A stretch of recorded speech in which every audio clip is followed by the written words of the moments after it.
Voilà, bonjour à chacun, bonjour à chacune, bon après-midi ou bonne soirée selon là où vous vous trouvez. Que Dieu vous bénisse, bienvenue dans un message pour toi. Nous sommes très heureux de nous retrouver ensemble et pendant que les autres nous rejoignent et se connectent, je vous propose de marquer une très courte pause de quelques secondes et on se retrouve dans quelques instants et nous lirons ensemble dans le livre de l'Ecclésiaste au chapitre 8 et nous lirons le verset 8, Ecclésiaste 8, 8. A tout de suite.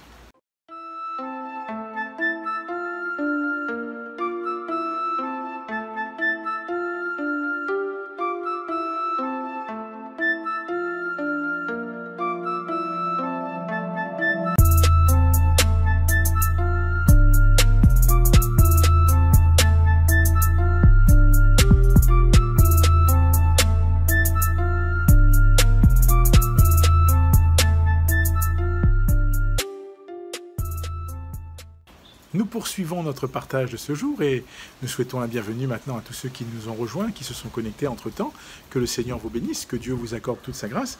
Nous lisons comme cela a été dit tout à l'heure dans l'Ecclésiaste au chapitre 8 au verset 8. Il est dit « L'homme n'est pas maître de son souffle pour pouvoir le retenir et il n'a aucune puissance sur le jour de la mort. » Il n'y a point de délivrance dans ce combat et le méchant ne saurait sauver la méchanceté ne saurait sauver les méchants. Alors, je voudrais qu'on soit conscient d'une chose importante, c'est que l'Ecclésiaste fait ressortir ici ce qui, pour lui, est une grande réalité. L'homme n'est pas maître de son souffle pour pouvoir le retenir. Pouvons-nous retenir notre souffle? Avons-nous un pouvoir sur la mort ou sur une quelconque situation ou circonstance que nous traverserions? Non. La Bible dit que l'homme n'est pas maître de son souffle pour pouvoir le retenir et il n'a aucune puissance sur le jour de la mort. Si l'homme avait une puissance quelconque sur le jour de la mort, il aurait pu en disposer, il aurait pu l'utiliser, il aurait pu en faire usage. Mais l'homme n'a aucune puissance sur le jour de sa mort. Ce qui est sûr, c'est qu'il faut qu'il se rende à l'évidence. L'homme que nous sommes, lorsqu'arrive le temps de partir, nous sommes bien sûr,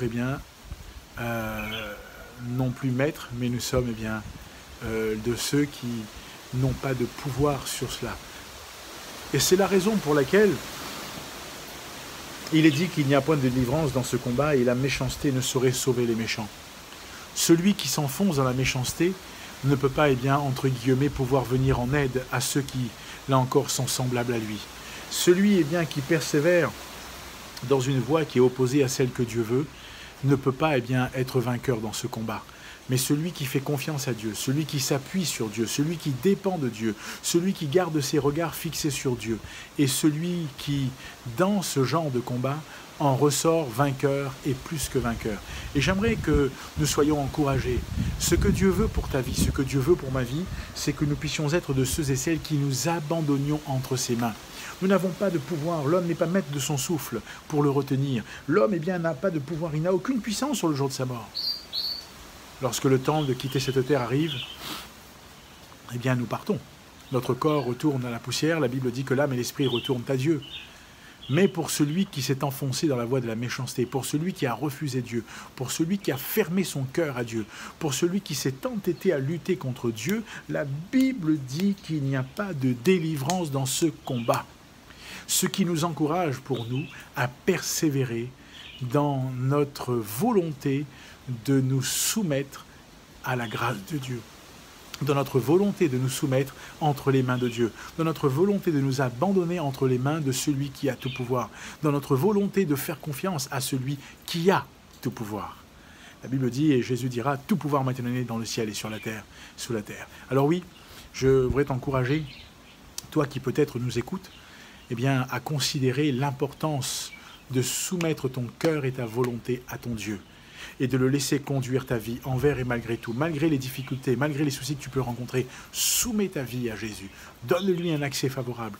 Ouvre-lui ton cœur. Ce n'est pas le méchant qui pourra. Là encore, la Bible dit qu'il n'y a pas de délivrance pour lui dans ce combat. La méchanceté, il n'y a pas de délivrance. Là encore, dans ce combat, et la méchanceté ne saurait sauver les méchants. Ce n'est pas cela qui fonctionne.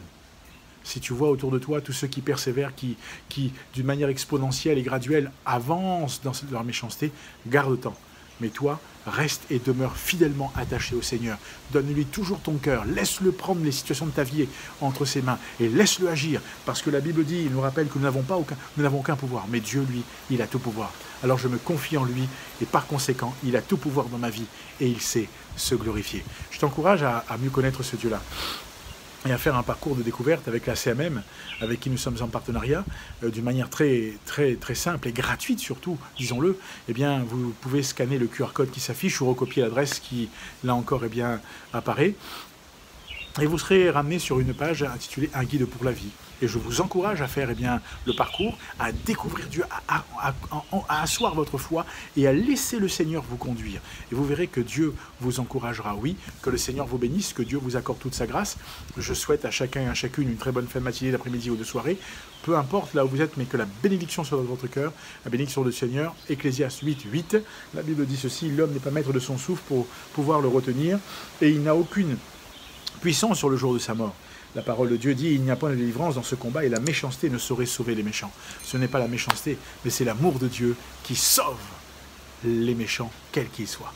Et nous bénissons le Seigneur pour cela. Alors que Dieu vous garde et partagez la vidéo autour de vous.